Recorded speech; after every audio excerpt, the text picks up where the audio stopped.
پرانے زمانے سے یہی رواج چلا آ رہا ہے۔ ادھر گھر میں چونٹیاں نظر آئیں اور ادھر بڑی بوڑھیوں نے مٹھی بھر آٹا کونوں میں ڈال دیا۔ چونٹیوں سے بھی نجات اور صدقے کی نیکی مفت میں۔ ابا ہنسنے لگے تو خاتون کے چہرے پر بھی مسکراہٹ آ گئی۔ چلے میں بھی پھر آٹا ہی ٹرائی کر لیتی ہوں۔ وہ کچھ سوچتے ہوئے کوپیکس پاؤڈر وہیں کاؤنٹر پر رکھ کر واپسی کے لیے مڑ گئیں، اور ستار بھائی نے ابا کو خشمگین نگاہوں سے دیکھتے ہوئے کالی مرچوں کو تولنا شروع کر دیا۔ ابا، تم نے ستار بھائی کی دکانداری خراب کر دی۔ واپسی پر میں نے ابا سے ہنستے ہوئے کہا، نہیں بیٹا، یہ بات نہیں۔ ہمارے گھروں سے برکتیں اسی لیے اٹھ گئی ہیں۔ لوگ اللہ کی مخلوق کا خیال رکھنا بھول چکے ہیں۔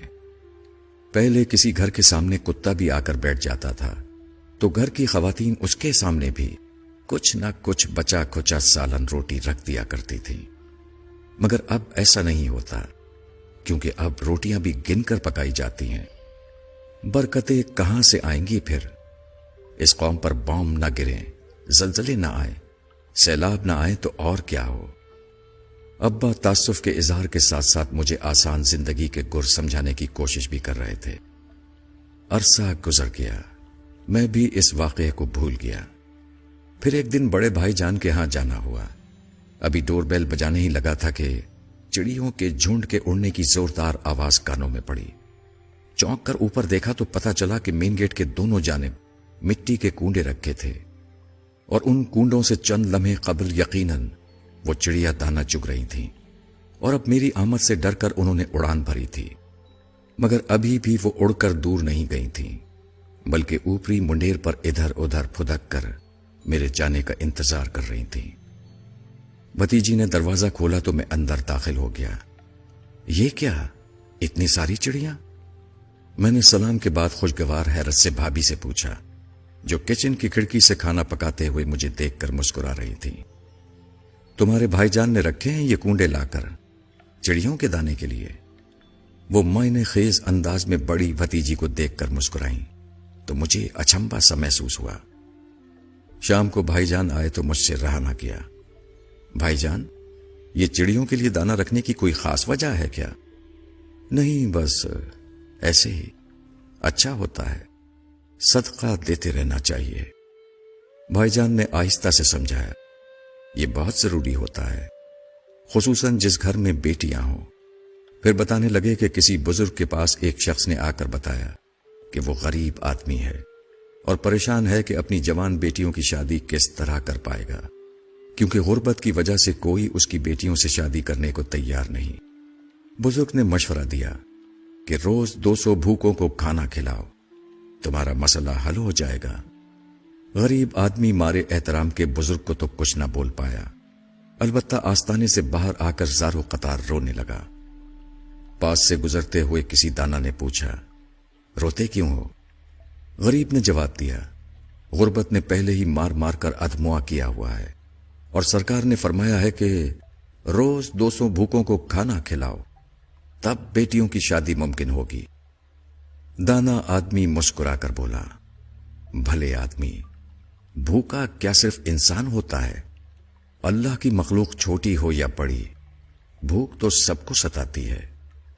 اگر تم ایک مٹھی آٹا بھی چونٹیوں کو ڈال دو گے تو سمجھو تمہارا صدقہ ہو گیا۔ دانا آدمی تو یہ کہہ کر اپنی راہ چل دیا، اور غریب اپنی ناقص عقل پر ہنستے ہوئے اپنے گھر کو چلا۔ کچھ عرصے بعد ہی صدقے کی برکت سے نہ صرف وہ اپنی بیٹیوں کے فرائض سے سبکدوش ہوا، بلکہ گھر میں بھی خوشحالی آ گئی۔ بھائی جان جس وقت یہ واقعہ ہم کو سنا رہے تھے، مجھے ابا کی مٹھی بھر آٹے والی بات یاد آ رہی تھی۔ میں نے آنے والے دنوں میں دیکھا کہ بھائی جان نے اپنی چاروں بیٹیوں کی شادیاں ان کی صحیح عمر میں بالکل درست موقع پر کر دیں۔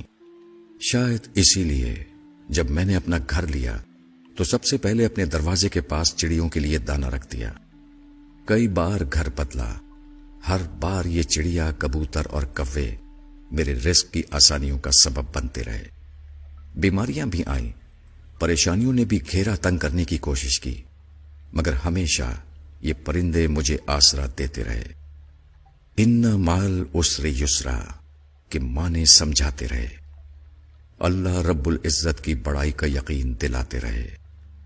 الحمدللہ سما الحمدللہ۔